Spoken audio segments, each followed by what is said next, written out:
Tell me what it feels like to ride a motorcycle.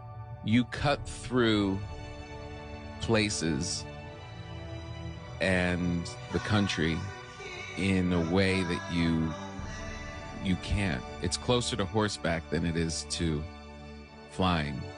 Like you literally, you don't realize when you're in a car that the temperature changes every 20 feet. The smells change every 20 feet.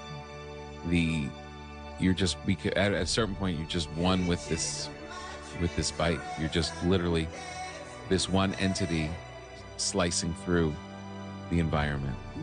And it's beautiful. But if you fall, you die. Yeah.